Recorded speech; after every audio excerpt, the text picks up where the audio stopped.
Number 7, see, this is our problem. Number 7 features Jerry. And of the 15, unless the 4 that's coming it surprises us with something, that's his only feature. Now, he is way too good. We have a stallion of a bass singer. He's way too good to only have 1 feature. So I don't know how to change that. I definitely don't want him to think that we're not wanting to feature him more than that. Right.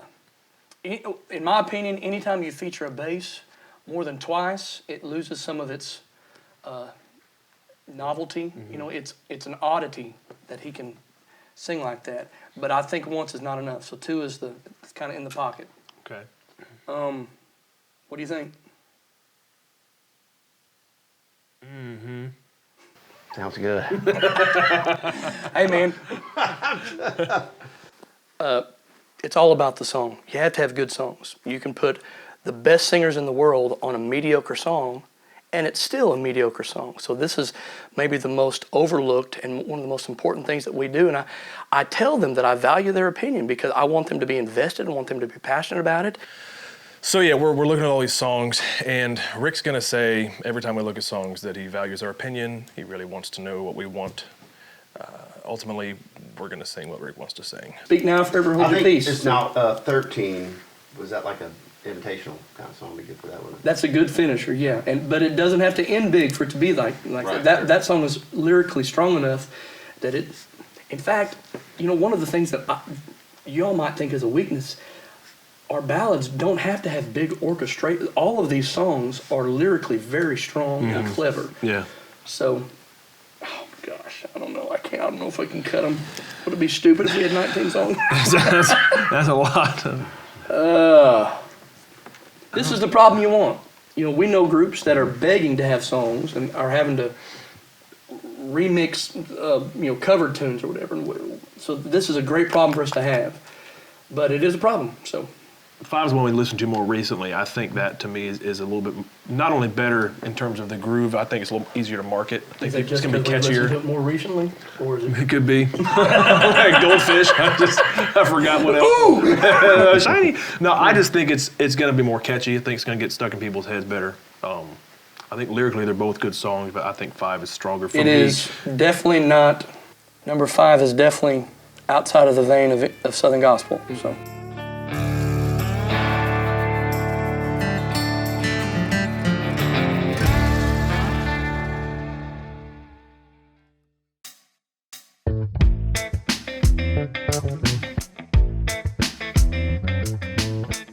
This is it. This is the place where it all happens, right here.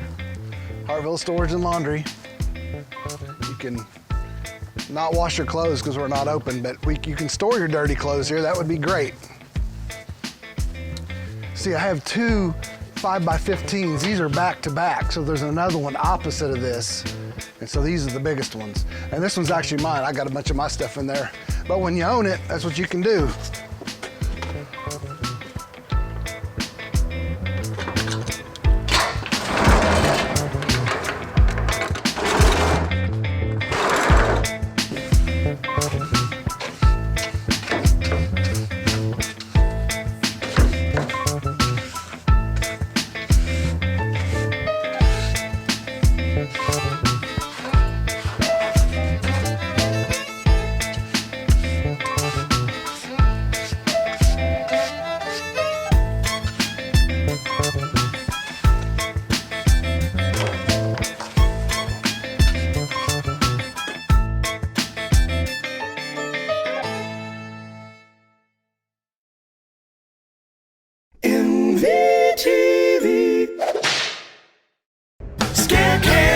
Scare cam, we scare people and then we laugh. Scare cam, we scare people and then we laugh.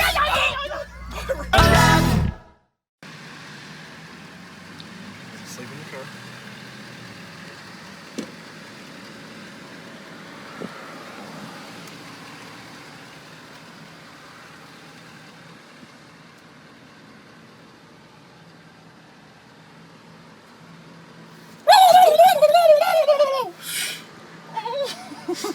I'm drooling. Thank you for that. Appreciate it. NVTV. old style fries is, What's old style? What is that? The big, rigid? I think it's just old people making them. I don't know. They're long and skinny. I'm trying to figure out if there's a new way to make It's French not- fries. Well, I mean, you got the little skinny ones like McDonald's, and then Well, I don't like the big with the red. No, they're not that, ridges but on you them. can tell that they're greasy. Did they use Good, actual really potato? healthy. Huh? Did they use actual potato? Because that would be the old style. Well, what else would they use to make fries? I mean, You should research a little bit of that. You never, like McDonald's French fries are like 35% potato. what's the other 65%? Nobody knows. It's some sort of filler. Honestly, I'm not making that up. Potato extract? It's not even potato extract. It's like their Take eggs. it back. Their Their eggs fries aren't are even eggs. awesome. Whether they're good or bad doesn't matter. They're not 100% French fry. They're not actual potato. They are less potato than they are other ingredients. Does it bother you that that they say this is American style French fry? How can you have American style anything French? Right. Wouldn't that be American fries? Right. What if I'm like, hey man, I'm gonna make American style French bread pizza. American style French toast. It's called French for a reason. That's right. French. The only thing they gave us is toast and the best kind of kissing. I don't think of it like that.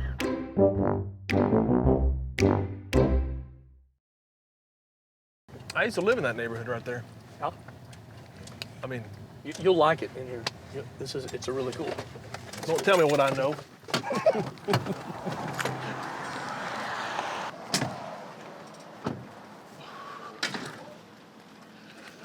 What did you just do?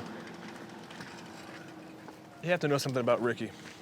Everywhere we go, he hits his head on things, he trips over things. Ricky is the most accident-prone person you'll ever meet in your life. But it's just such a, They taste like chickpeas. sort of, Why wouldn't you just get chickpeas? because it's not a bowl of peanut. I usually boil a whole chicken, got the broth, and then dump the peanuts in it, Oh yeah, that'd be good. and then put like some Louisiana hot sauce.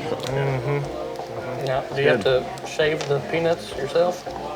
You shell them after you cook them. You literally, after they're boiled, you eat them just like this. Yeah. You separate them. They're just juicy. I mean, they're honestly, we used to always get them. There was a guy named They're Randy's Peanuts.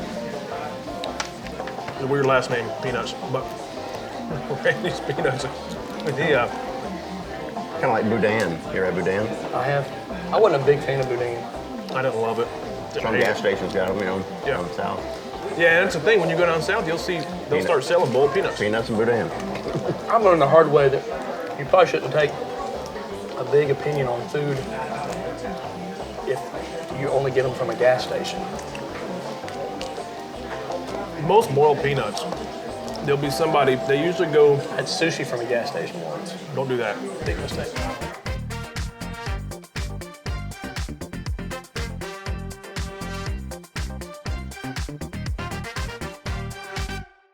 Hey everyone, my name is Ricky Capps, and I'm one of the founding members of Master's Voice that started 25 years ago. I'm actually the only one still in the group, and I wear many hats in the group. I'm the tenor singer, I'm the booking agent, I'm the MC, the preacher, the evangelist, I'm the check writer, the banker, the counselor. He does some really strange things. His mind's always going. I wish we had a little counter that could keep track of how many times he hits his head on anything, really. Side mirrors on a van, for instance. My main contribution probably, I would call it, I don't know if you'd call it an adult babysitter, but He also has a thing with animals. Not really sure what that's about. Animals just don't like him. put me in a place to lead them. A squirrel, one time, got attacked by a squirrel. It's the only person I know that could say that. I guess the best way to sum it up is if you're out with Ricky, something funny's gonna happen.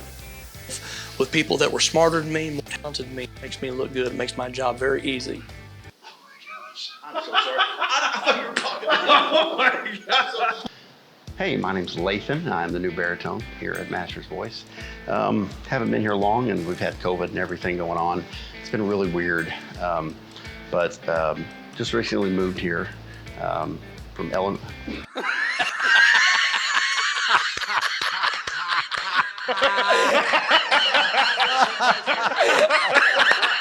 Jeez.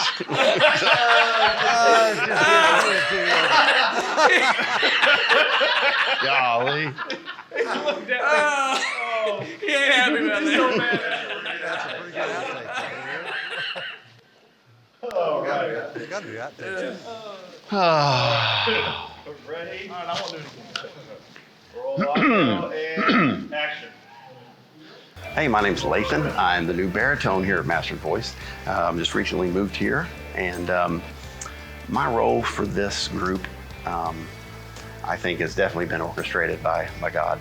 I've got a pretty big testimony, and there's no doubt that God has put this together. As far as the show, like I said, I just listen, and I agree with a lot. But as far as the show, I think it's going to be great. It allows the fans that we have get to know us more on a personal level. I'm just thankful to be a part of everything that's going on. Like I said, I'm glad I'm here. Jerry, you and I have known each other for 21 years? It's close. Ish? Yeah. 20-ish. Now, you don't look the same as you did, Do I not? but neither do I. It happens to the best of us. I remember the first time I ever met you and heard you sing, and this is going to make you so uncomfortable, but you were a show-stopping bass singer. We were at a Christian church in Tulsa, Oklahoma. Yeah. You were singing with a group called the Harbingers. Harbingers, yes. And as soon as you sang, we thought, what in the world? Who is that? And where's he been? What rock has he been hiding under? Yeah, right. And so we met you and became a fan of your voice. And of course, you were always a very kind, generous man. But I don't know if you remember this, but you were singing with the Old Time Gospel Hour Quartet. Right. This is in, what year would that have been? Because you came to Bristow and you sang in our home church. The year we came to Bristow was 2007. 2007, so yes. a pretty good spell ago. It was. And we were a trio at the time, and we asked you to come up on stage because we just wanted to hear what it sounded like with a bass singer, right? And from that point on, for Master's Voice, it's not that we were against being a quartet. We love quartet music. You know, it's called the National Quartet Convention for a reason. It's not the National Trio Convention, you know. But what we decided is we were not going to become a quartet unless we could find one of those special bass singers. And you've been here 6 years. Well, I wasn't raised listening to Southern gospel, or to be honest with you, even Christian music. Me and some of my friends and my cousins were on the front steps of the church, 5 of us, of the stage. And I don't know if we were in trouble, and maybe we were loitering, maybe we got in trouble early. I don't really remember that. But the pastor walked by. The pastor was my uncle and my pastor, which means he could baptize me and whoop me, and it's all legal, you know. And he walked by and he pointed to us and he said, "Hey, you kids get a song together. You're singing a song tonight." And then I was nervous. I'm like, man, why would he do that? You know, I've never sang. And I remember the song. It was Crimson River by the Cathedral Quartet. And we practiced, and I didn't even know I could sing harmony. And or if I was singing harmony, I didn't know it was harmony. And man, the church loved it. So they said, "Man, sing that song next Sunday morning." And we did. Then he said, "Man, get another one ready." So we sang the next Sunday morning, then the next. And maybe about a month and a half into it, a neighboring town about 15 miles away heard about these teenagers that were singing gospel music. And they said, "Why don't you come over to our 5th Sunday singing and share with us?" The pastor would say, the group's going to come sing a song for you. And we said, "Well, we can't be the group." So we put names in a hat, and we ended up voting for Master's Voice, and that was 25 years ago. And I enjoyed it. It was fun. I liked being introduced to this whole, I was in music, but more on the instrumental side. Being introduced into this vocal side of music was very interesting to me. I loved making harmony and things sounding a certain way. And I was intrigued. It was fun, especially traveling with my friends. And then when God started using that music and we saw people come to the altar, man, that was a thrill. And it really kind of changed my focus on, man, this is not just for kicks. This is not just for fun. God really does use willing vessels that would go out and just brag on Him and sing about Him and preach about Him. I was liberated to share my faith in high school and led some of my friends to the Lord and at FCA, and went to college and did the same thing, and man, was kind of known as the young evangelist. I mean, that's what we were doing, is leading people to the Lord.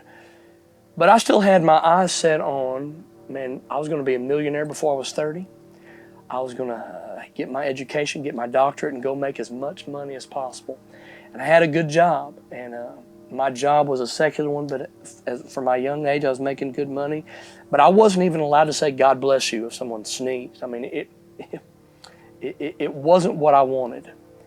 And I remember working or going to school all week and just couldn't wait to get to the weekend, just so I could go and sing and share Christ. Something started happening, though, where God used the words that we were saying and that we were singing to convict my own heart, and I realized that I was lost.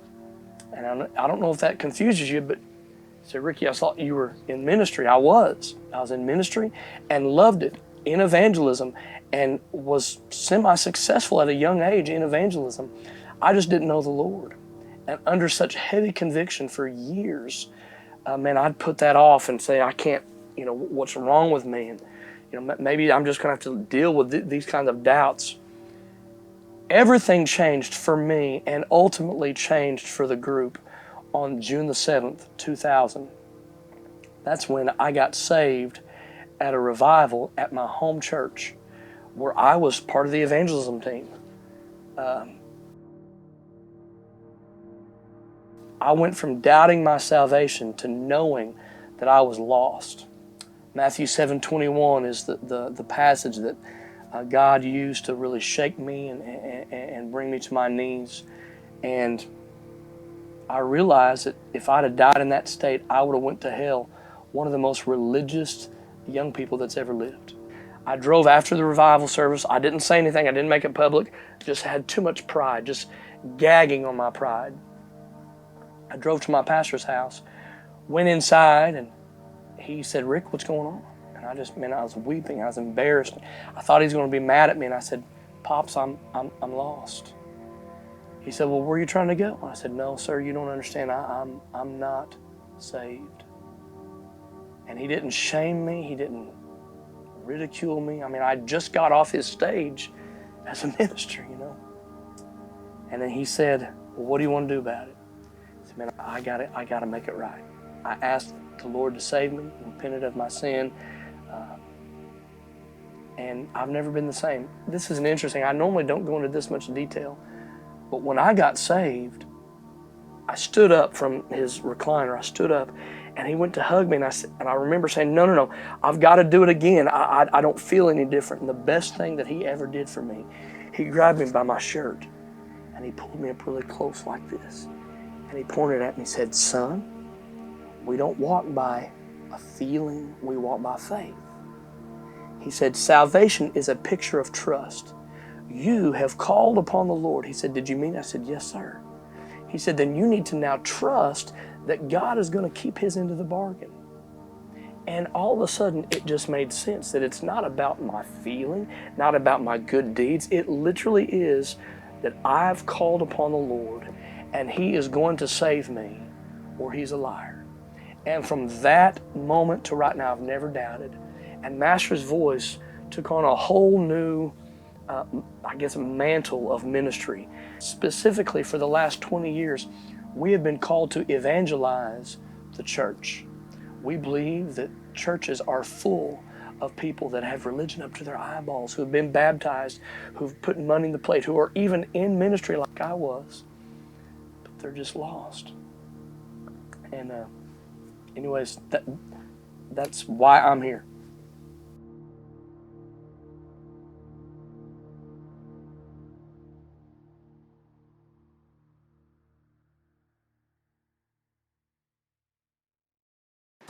Hey everyone, thanks for tuning in to another successful episode of The Show. We had a good time.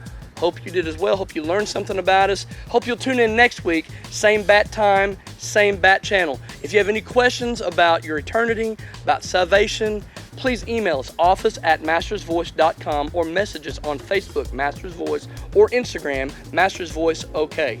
If you have any ideas for the next episode, let us know those as well. Tell your friends about us. Let them like our show, subscribe to us. We believe in the power of prayer. And if you do not subscribe to our show, we will pray that a flock of seagulls flies over your car 10 minutes after you watch it, all right? For all negative comments and complaints, roll down your window and scream as loud as you can. We'll see you next week. God bless. TJ, you've been here going on 6 years, is that right? Yeah. Probably do that again. I didn't know it was gonna be so abrupt. Just jump right into it. Sorry, I was. Do I need to have a starting? Yeah, because you've already kind of introduced us. It's just, it felt weird.